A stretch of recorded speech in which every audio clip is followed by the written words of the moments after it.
Kisah Ibnu Hajar al-Asqalani, beliau adalah seorang anak yatim.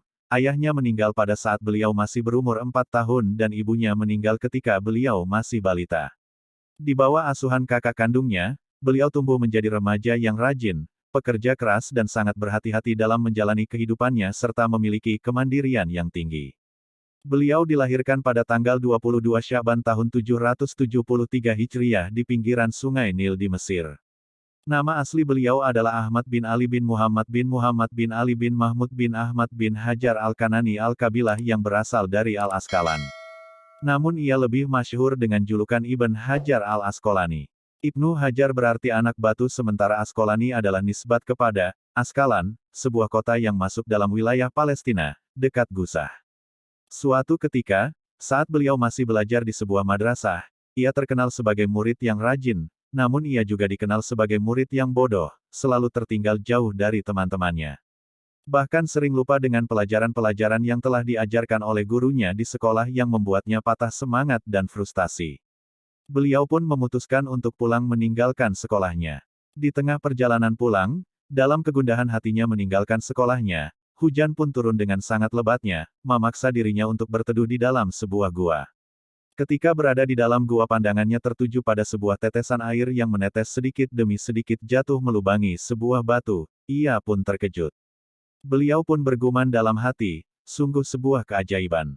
Melihat kejadian itu beliau pun merenung, bagaimana mungkin batu itu bisa terlubangi hanya dengan setetes air. Ia terus mengamati tetesan air itu dan mengambil sebuah kesimpulan bahwa batu itu berlubang karena tetesan air yang terus-menerus. Dari peristiwa itu, seketika ia tersadar bahwa betapapun kerasnya sesuatu jika ia diasah terus-menerus maka ia akan menjadi lunak. Batu yang keras saja bisa terlubangi oleh tetesan air apalagi kepala saya yang tidak menyerupai kerasnya batu. Jadi kepala saya pasti bisa menyerap segala pelajaran jika dibarengi dengan ketekunan, rajin dan sabar. Sejak saat itu semangatnya pun kembali tumbuh lalu beliau kembali ke sekolahnya dan menemui gurunya dan menceritakan peristiwa yang baru saja ia alami. Melihat semangat tinggi yang terpancar di jiwa beliau, gurunya pun berkenan menerimanya kembali untuk menjadi murid di sekolah itu.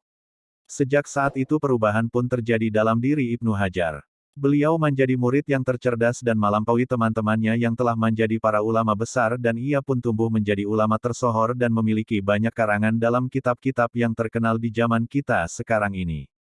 Di antara karya beliau yang terkenal ialah, Fathul Bari Syarh Sahih Bukhari, Bulughul Maram min Adillatil Ahkam, Al-Isyabah fi Tamyizis Sahabah, Tahzibut Tahzib, Ad-Durarul Kaminah, Taklikut Talik, Inbaul Gumar bi Anbail Umar dan lain-lain. Bahkan menurut muridnya, yaitu Imam As-Syahawi, karya beliau mencapai lebih dari 270 kitab.